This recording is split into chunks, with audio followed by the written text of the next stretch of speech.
नमस्कार दोस्तों, मैं हूं आपके साथ हर्ष भारद्वाज। हाल ही में देश के रक्षा मंत्री राजनाथ सिंह ने कहा था कि पीओके पर कब्जा करने की कोई जरूरत नहीं है, वहां के लोग खुद भारत में शामिल होंगे। और आज पीओके में ऐसा ही हो रहा है, जब पीओके के लोग कह रहे हैं कि उन्हें भारत में शामिल होना है। जी हाँ, ये पूरी तरीके से सच है। पीओके में आंदोलन थमने का इस वक्त नाम नहीं ले रहा और लोग चाहते हैं कि वो भारत में शामिल हो जाएं। पीओके के लोग भारत में शामिल होने की मांग कर रहे हैं और इस बात को लेकर आंदोलनकारी सड़कों पर डटे हुए हैं। यही नहीं, पीओके के रावलकोट में तो लोग भारत के साथ विलय की मांग वाले पोस्टर लेकर निकल गए और कहा कि हमें भारत में शामिल होना है।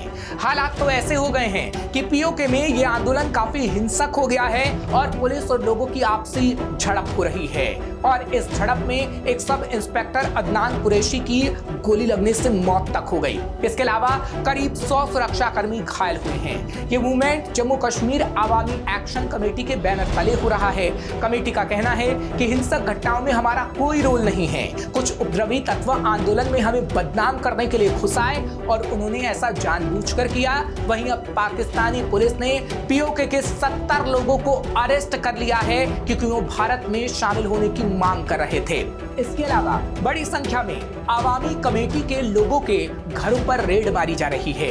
यानी जब से पीओके के लोगों ने ये कहा है कि उन्हें भारत में शामिल होना है, जब से उन पर कार्रवाई की जा रही है और पाकिस्तान की पुलिस लगातार उनके साथ मारपीट कर रही है। दरअसल पिछले दिनों पीओके के लोगों ने चक्का जाम का ऐलान किया था और उसके बाद लोग सड़कों पर उतर आए। इन लोगों का कहना है कि इलाके में बिजली बहुत महंगी है, जिससे कारोबार करना मुश्किल हो रहा है। इसके अलावा गेहूं के दाम बहुत ज्यादा हो गए हैं। गेहूं, पेट्रोल जैसी जरूरी चीजों के दाम पाकिस्तान में बीते करीब 2 सालों से आसमान छू रहे हैं, लेकिन इसके लिए कुछ भी नहीं किया जा रहा। कमजोर आर्थिक स्थिति से पाकिस्तान बदहाल है और ऐसे में पीओके जैसे इलाके जो पहले से ही पिछड़े हैं वो लगातार और पिछड़ रहे हैं और वहां कोहराम मचा हुआ है। इसलिए पीओके के लोग पाकिस्तान के साथ नहीं रहना चाहते, वो भारत के साथ रहना चाहते हैं, यानी भारत में शामिल होना चाहते हैं। पाकिस्तान के खिलाफ पीओके के लोगों में काफी गुस्सा है और उनके गुस्से को ऐसे समझा जा सकता है कि रावलकोट में कई प्रदर्शनकारियों के हाथों में पोस्टर थे। इन पोस्टरों में भारत के साथ विलय की मांग की गई थी और कुछ आंदोलनकारियों का कहना है कि प्रदर्शन इसलिए हिंसक हो गया क्योंकि जनता के हित की मांग करने वाले लोगों के खिलाफ हिंसा का प्रयोग पुलिस की तरफ से किया गया। यानी पाकिस्तान की पुलिस पीओके के लोगों के साथ हिंसा कर रही है। वहीं रावलकोट के अलावा तत्तापानी, खुईरट्टा, मीरपुर, सिहांसा और मुजफ्फराबाद में यह आंदोलन हिंसक हो गया, जिसके बाद पाकिस्तान की सरकार ने शिक्षण संस्थानों और दफ्तरों को बंद करने का आदेश दे दिया। इसके अलावा लोगों को जुटने से रोकने के लिए धारा 144 पीओके में लगा दी गई। दरअसल पीओके पर पाकिस्तान ने 1947 में कवालियों के जरिए हमला बोलकर अवैध कब्जा जमा लिया था।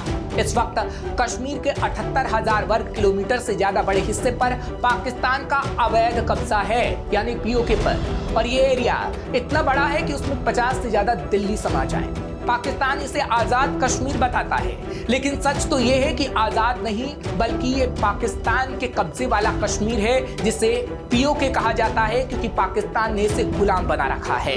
दरअसल 15 अगस्त 1947 को आजादी के साथ साथ बंटवारा भी मिला।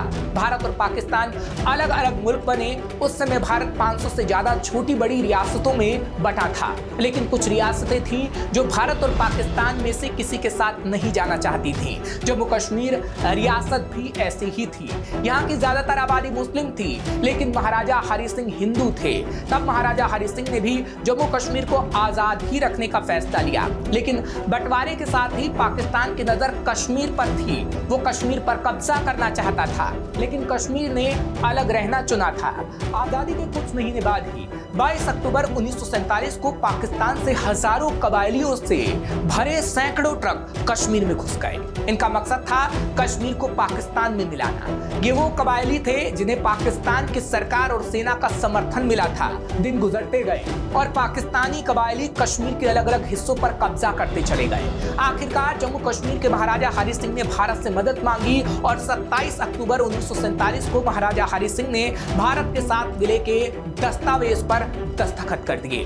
अगले ही दिन भारतीय सेना कश्मीर में उतर गई। धीरे धीरे भारतीय सेना पाकिस्तानी कबालियों को पीछे धकेलने लगी। ये वो समय था जब हालात बहुत अलग थे।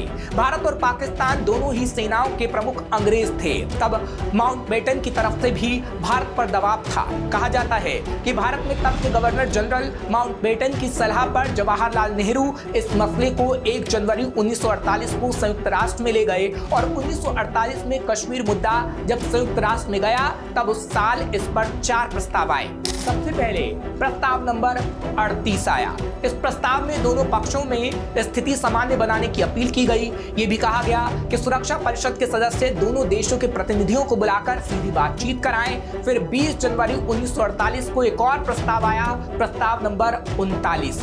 इसमें तय हुआ कि समस्या के शांतिपूर्ण समाधान के लिए 3 सदस्यों की कमेटी बनेगी। इसमें से एक सदस्य भारत का होगा, एक पाकिस्तान से होगा और ये दोनों ही तीसरा सदस्य चुनेंगे। उसके बाद 21 अप्रैल 1948 को प्रस्ताव नंबर 47 पास हुआ। इसमें कश्मीर में जनमत संग्रह कराने पर सहमति बनी, लेकिन शर्त ये तय हुई कि कश्मीर से पाकिस्तानी कबायली वापस जाएंगे। आखिर में 3 जून 1948 को प्रस्ताव नंबर 51 पास किया गया। इसमें तय हुआ कि United nation commission India Pakistan को दोनों देशों में भेजा जाएगा। दिसंबर 1948 में इस कमीशन ने अपनी रिपोर्ट सौंपी। इसमें जनमत संग्रह और सीज फायर की बात कही गई। संयुक्त राष्ट्र में जब तक ये सब हो रहा था तब तक पाकिस्तानियों ने कश्मीर के एक बड़े इलाके पर अवैध कब्जा कर लिया था। संयुक्त राष्ट्र की मध्यस्थता से दोनों देशों के बीच सीज फायर तो हो गया, लेकिन साथ ही ये भी तय हुआ कि भारत के पास जितना कश्मीर था उतना भारत के पास रहेगा और जितने हिस्से पर पाकिस्तान ने कब्जा कर लिया था वो उसके पास चला जाएगा। और आज इसी को ही पीओके कहा जाता है। लेकिन अब पीओके के लोग भारत में शामिल होना चाहते हैं और वो दिन बहुत जल्द आएगा जब पीओके के लोग ही नहीं बल्कि पूरा पीओके भारत का होगा। फिलहाल ऐसी और खबरों के लिए आप देखते रहिए श्रेष्ठ भारत। श्रेष्ठ भारत पर खबरों से जुड़े रहने के लिए चैनल को सब्सक्राइब करें, बेल आइकन दबाएं और देखते रहें श्रेष्ठ भारत।